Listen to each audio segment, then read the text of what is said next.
Good morning, Kitchissippi. It is Saturday, September the 7th. This is a video version of the 403rd Kitchissippi Weekly Ward newsletter. There's lots more links and information about the topics we'll discuss in the newsletter, to which you can subscribe at kitchissippiward.ca. It has been from 0 to 60 over the last week as committee and council work ramps back up. City staff have been busy doing the rounds of councillors' offices, filling us in on some of the policy work that's been done over the summer, a lot of the reports that are going to be crossing our desks over the course of the next couple of months. Of course, the most important file on my plate right now is the 2025 budget. We are coming up on the budget directions report. That's the report or the debate that we'll have at council and the finance committee about the target tax rate, how we want staff to draft the budget.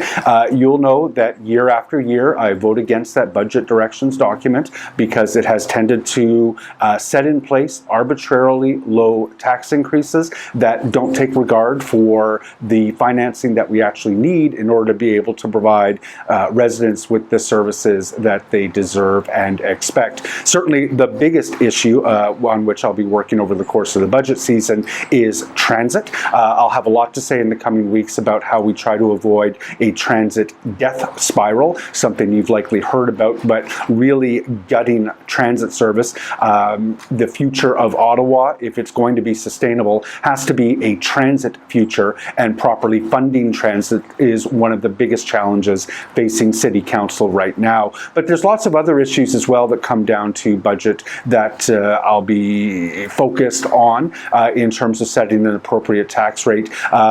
Off-leash dogs, for example, is something about which I continue to hear a lot. We need enforcement. Enforcement is going to require more resources being put into more bylaw officers to have a bigger footprint across the city so that that enforcement is effective. Under the budget directions that we've been using for the last 10 years that I've been a councillor, that budget hasn't been available to ensure that we have the necessary resources. So that will be certainly the biggest file on our plate. But there's master plans, there's more comprehensive zoning bylaw, there's bylaw changes, all kinds of things coming before we take another break somewhere around Christmas. It is going to be a very raucous budget season. I'll make quick note that my staff are working on another ward forum. It's been a couple of years since I had one of those. This one is going to feature the library CEO, Sonia Bebbington. There will be an open forum, presentations from communities, information sessions, all the things associated with my ward forums. We'll have a budget consultation as well coming up. I need to talk to my colleagues in the adjoining wards about doing those jointly. And then finally, I would just like to note that last Thursday I was at the farewell party for Michael Morgan, who has been largely in charge of building the LRT Stage 2 for Ottawa. He's leaving us for another opportunity. I know him to be somebody who is extremely professional, extremely effective, always working with the highest degree of ethics. We will miss his quiet leadership at the city. Michael, it has been a pleasure working with you. Into some of the items in the newsletter, I have pop-up office hours that are coming up on September the 14th. Oh, those are going to be in the Westboro Farmers Market again. That was an absolute blast. So on Saturday, September the 14th, I've got pop-up office hours from 9 a.m. until 12 p.m. at the Westboro Farmers Market. Look for me among the vendor stalls, probably closer to Golden. Pop-ups are an opportunity to come by, talk to me one-on-one about whatever's on your mind anytime during those hours without appointment. I'll also note that I've updated my CMHC housing tracker. The numbers came out in very late August for construction starts, under construction completions. I've updated the tracker with the July numbers. What I will say is that July starts were the lowest that we've seen in 3 years, as were July completions. Under construction stayed relatively steady. Cumulative year-to-date completions now for housing are sitting again at roughly 2023 levels. Take a look at all the numbers in the newsletter and on my website. We're building a small fitness park at 2 270 Lanark. That's where the pathway in behind 250 Lanark joins with Lanark. Little fitness park, spending a little bit of our cash into parkland money on that. The city's opened a consultation on the design of that. I've got a link in the newsletter to take part in that. We got a note yesterday that the application is now formally filed for 10 Garrison. Residents will recall I had an open house, very well attended, about the proposal to turn 10 Garrison into a low-rise apartment building with 10 units. As I was writing the newsletter this morning, the development application file is online, but some of the documents are missing. Might take a couple of days to get those all posted, but I have a link in the newsletter. A reminder again, there is a 3-item garbage limit that is starting to be enforced on September the 30th. You can take a look at exactly what that means at the link that I've provided in the newsletter. Tomorrow, there is a household hazardous waste depot at Tunney's Pasture. I know many of you have been waiting for that. Quick hint, if you walk or bike to it, you can avoid the long lines of cars that tend to characterize the depot for much of the day. There is a Committee of Adjustment hearing that is coming up on September the 18th. Panel 1 is going to meet. Two files that I don't think will be particularly contentious. One is for 531, 533 Broadhead. The other for 461 Tweedsmuir. Both of those are about dividing the property into separate ownerships for the semi-detached that are there or will be going in there. Just a quick note as well, the 240 Princeton application was refused by the Committee of Adjustment, and I tend to agree with their decision on that one. I think that the developer is going beyond the envelope that we very specifically provided in the Westboro infill study. The builder has appealed that to the Ontario Land Tribunal. I'm talking to the community members about how they can participate in that and get the community perspective on the table of that eventual hearing. And with respect to the 2025 budget, there is a survey online in which you can outline your priorities for the 2025 budget. I have a link in the newsletter. Community items, the Kitchissippi Winter Trail is looking for a volunteer treasurer. Thank you very much, Kitchissippi. Many of you responded to their request for new board members. They filled a bunch of positions, I understand, which is great, but they are still looking for a volunteer treasurer. And just in case you're wondering, if you have the skill set to be a treasurer for the secretary of the board, they are emphasizing the books are in good order. A lot of the work has been done after becoming a not-for-profit. Really, that volunteer treasurer will be stepping into work that is straightforward and without any big preliminary pieces to get out of the way. So I have a link in the newsletter, an email in the newsletter, if you want to express your interest in helping the Kitchissippi Winter Trail out with that.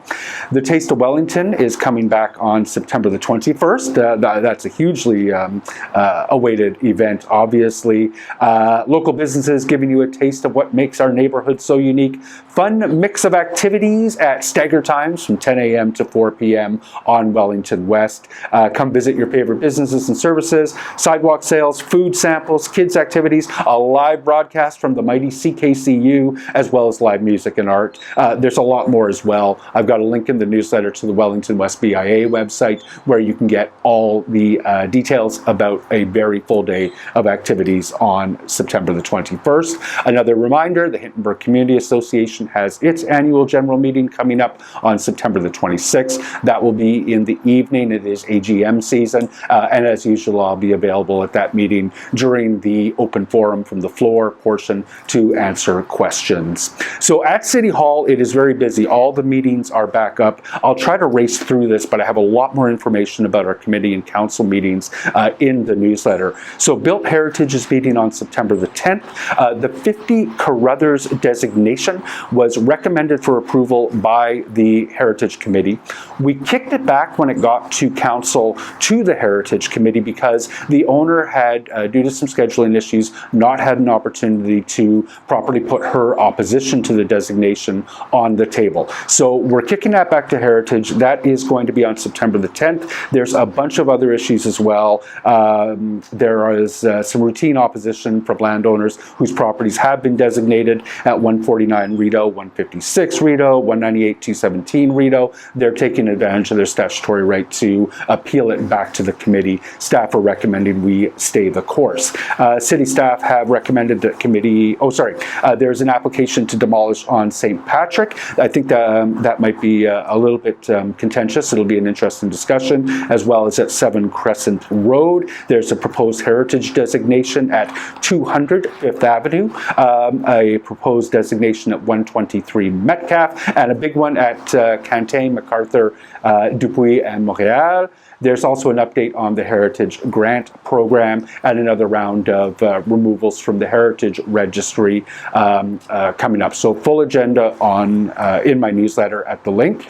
The Ottawa Public Library Board is going to meet. Their meeting looks relatively routine. Bunch of different reports, 2023 financial statements, QT 24 financial status, and a presentation on digital content at the Ottawa Public Library. See the full agenda at the link in the newsletter. Our Planning and Housing Committee meeting is going to be a big one. That's on Wednesday, September the 11th. A lot of items backed up after a couple of cancellations this summer. So we're going to debate amendments to the demolition control bylaw again. You may recall that earlier in the summer we deferred that discussion pending some opposition to that item from the Hintonburg Community Association particularly. We had some productive discussions with the HCA, with the development industry. I think we've got a motion that should enjoy broad support now. The tall, dense development on Hazeldean Road that has been making headlines will be up for discussion. At 246 West Haven, there is a proposal to be allowed to put 3 more units into the existing building there to, I believe, bring it up to... It's the addition of units into the building. We had an open house a few months ago. I anticipate supporting that one. There is a development with apartments and mid-rises at Innis-la-Marche. That's been through it was at the time a local planning appeal tribunal, now the Ontario Land Tribunal process.